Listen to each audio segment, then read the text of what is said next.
Hey guys, welcome to another Grinding Fishing Florida YouTube video. This video we're going to be talking about basically all my tackle that I use for the bridge.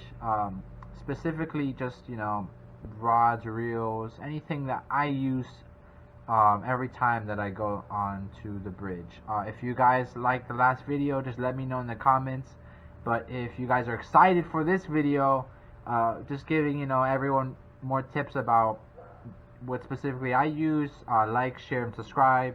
And then, as always, let me know any comments, any feedback you have just in the comment section. So, hope you guys enjoy this video. So, starting off, I have my little tackle box just full of my hooks and beads. But basically, start off on hooks. I use two sizes of hooks, 2-aught circle hook. From any brand. I think this one was from one of the Bass Pro brands. And then I also use a 4-aught circle hook. Again, any brand. This one was also from Bass Pro. But basically, my application for them is for my 2-aught. I use live bait, specifically live shrimp with 2-aught, because they are basically the perfect size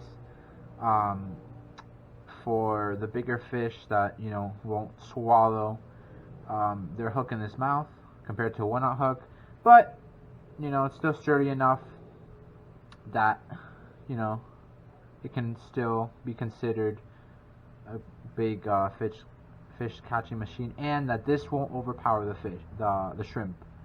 This will be the perfect size. So that's what I use for my shrimp. And then for pinfish or any type of little bigger, I would say, bait fish, I use a 4-aught just because it's a little bit thicker, a little bit bigger for those, because of those bigger bait fish like pinfish. This is perfect size, it's thick. And for the bigger fish that usually use the bait, that eat the pinfish, they have a bigger mouth, so this would be the perfect size to just hook them right in the corner of their mouth, and they will be caught.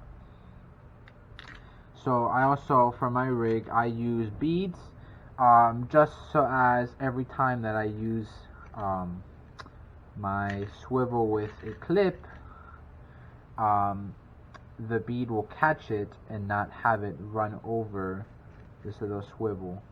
But this swivel is, I believe, 60 to 100 pound test. I can't tell you the size of this actual swivel with the clip, but it's big enough where you can put a 2-aught or 3-aught circle hook. Sorry, not circle hook. 2 ounce to 3 ounce weight, bank sinker weight on this, and this will be fine and big enough for it to reach in the hole. So again, the rig I would be using is I would have my leader with either a 2-aught or a 4-aught circle hook, and the line would be here and it would reach until the swivel, and then my bead, and then my little swivel with a clip for my weights, and this would allow my weight to go and slide around the line anywhere it wants to, and so I don't have to retie every time that I want to change weights. So that is this first box of tackle, and then here comes my tackle box of weights. Now this is completely overkill, but I found a great price on Amazon, about 85 cents per weight on these weights. So I just bought the whole thing in bulk. So in this box I have anywhere from 1-aught bank sinker ounce weights to 4 ounce. I typically use anywhere from 2 to 3 ounce bank sinker weights, just because that's the typical weight that I'll use based on the currents of the bridge. Since the bridge has a lot of water being congested into its little surface area, you'll most likely have to use a 2 to 3 ounce. 1 ounce you can use sometimes when the water is slow, the current is slow, but usually 2 to 3 ounce will get the job done. Then I have what I call my leader bag, and it's basically for, like I was explaining, when I have my hook to my swivel, I have a leader that I put around I put the leader from arm to arm length, and just so I don't have to waste time, I pre-make my leaders with all my line here. I typically use 30 pounds test line. You can use either monofilament like I have here, which is perfectly fine, or fluorocarbon. The advantages and to disadvantages of each is that monofilament is a lot more durable, so it will do a lot better when rubbing on those rocks and reefs and pilings, but it is more the fish can see it greater than the fluorocarbon, which is less visible in the water, but it does give up a little bit of that durability that the monofilament has. But you can still use this, it's perfectly fine. It's just your preference of, do you want to pay a little bit less and have more durable line, or do you want to pay a little bit more and get less visibility for the fish to see so that they can bite more. 30 pounds line is great. Anywhere from 25 pound to 40 pound is what I would use. I would typically use 30, but depending on the day and depending on the fish, I have 40 pounds and all the way to 25 pounds. So, like I said here, I have my leaders pre-made to not waste time. I have it written down here. This bag only costs 15 bucks at Walmart. It's called a pen leader bag. You can put your leaders here, like I do. I put my leader here, grab another leader. I usually leave some scissors here to cut my leader, my line. I can just put all my leaders here from everything that I need to do just for the bridge and some little more. I also just bring 20-pound line just in case, 20-pound spool just in case any of my reels get spooled, because sometimes we get hooked onto monsters and it spools our line. So, nice to have.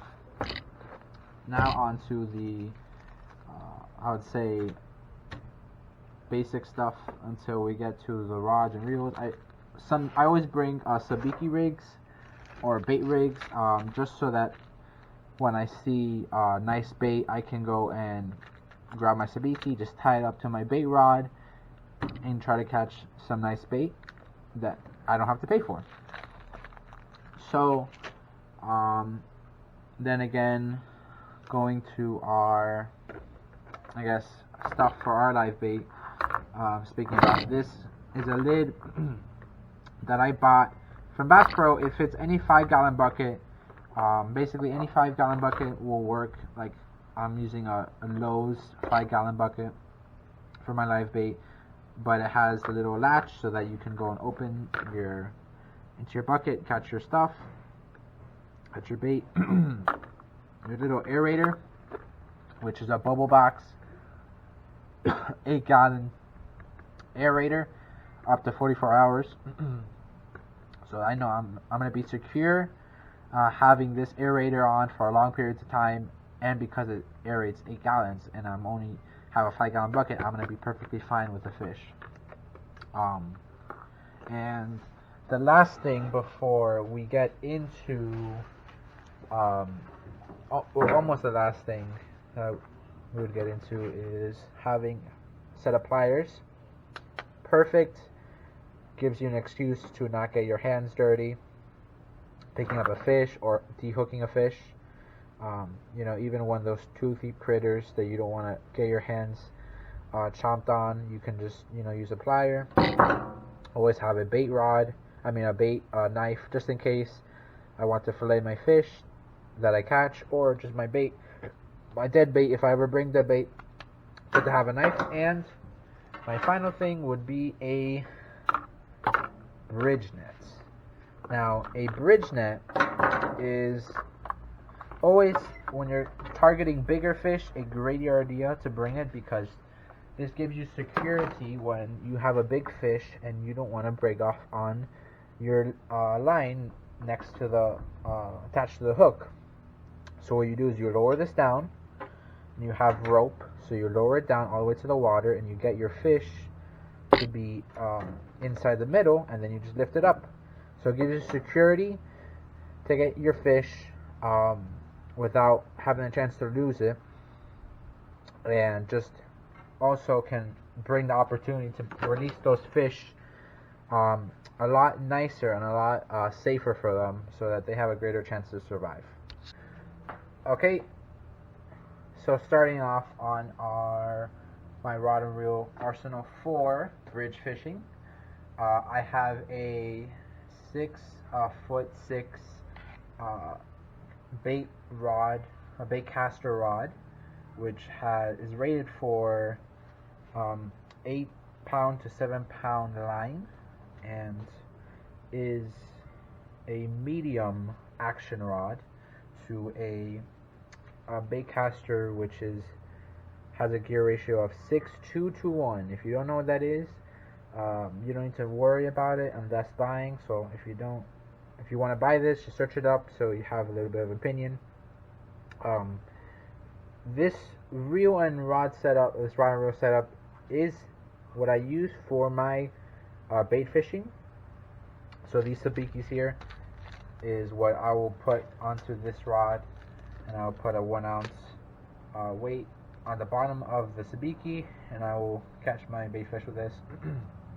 Actually, even though this little reel is small, I actually caught my brother caught an 18-inch parrotfish with this, which was very surprising. So this little rod and reel setup does handle some quality fish when need to be.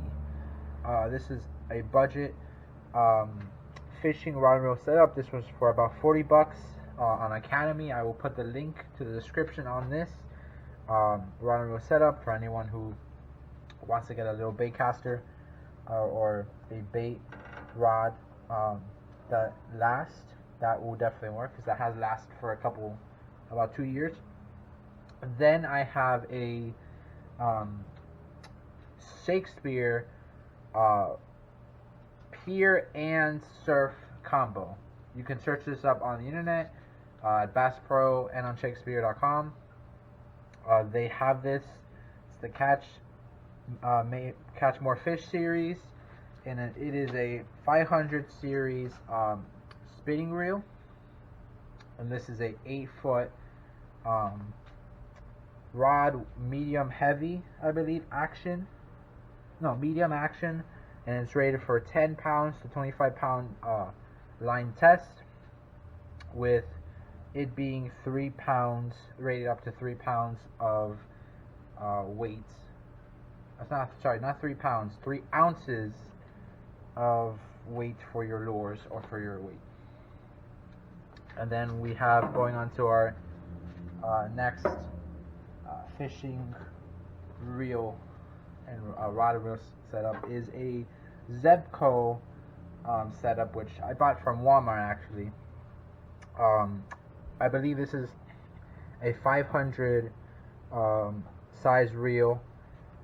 Does well, because even though it's $40 for both of them, this really handles with those bigger fish and has that bigger grip, just like a little bit bigger than the Shakespeare one, but does well. This reel also has a feature where you can go and engage this little mechanism, and every time there's tension, it will beep. See? And it stops when there's no tension on the reel, from the reel, and you can adjust how much when it alerts you, depending on how much tension you want, with this little knob right here. I will try to find this combo but I just bought this at a local Walmart that looked good. So this is a 7-foot rod, medium heavy action, and has the weight, the line weight that it's rated for from 7 to 50 pounds test for this. And then also for the lower weight, it's 1 to 8 ounces, which is very nice because you can, this still casts far if you're trying to cast this for surf fishing or even for bridge fishing. The extra weight is going to help, because if you need to go even heavier because of a bad current, a strong current, you can with this rod. And this rod is beefy, a little bit less lightweight than the Shakespeare, but it's still light enough where you can still use this all day with some breaks and be fine. And then we go on to our last combo setup, which is my new Shimano Torium. To be more specific, this is a saltwater conventional reel for a saltwater conventional rod. The Shimano Torium, I made a video on it. If you haven't seen that video, go and check it out because it is a very informational video about it. But I'm gonna put 30-pound line on this monofilament line, and it has 26 pounds of drag on a 7-foot ugly stick tiger, and this is rated for 30 to 60 pound line, and also rated for 1 ounce to 8 ounce lure or weight. But this rod and reel setup is a great combo for when you're getting those bigger fish, potentially trying to target some small sharks, nothing big, but those bigger groupers, the bigger snappers, for some yellow jacks, for some big jack crevalle, this is what you're going to use. This setup is the most expensive setup I own by far because of the reel, but the difference is the other setups I show you might not last as long. This reel by itself will last forever, and knowing the reputation of ugly stick rods, this rod will probably last forever too. So this is a more expensive setup, rather in the 300 range, but this one will last forever if taken care right of, and I will take care of this one.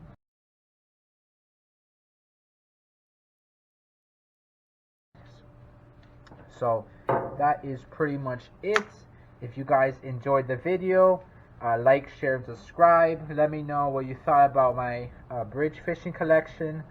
Also, just let me know any tips in the comment section below of how I can improve my video, or any tips about all of my arsenal, or you have any questions for anything I explained today, just put it down in the comment section. So thank you guys for watching. Have a great day.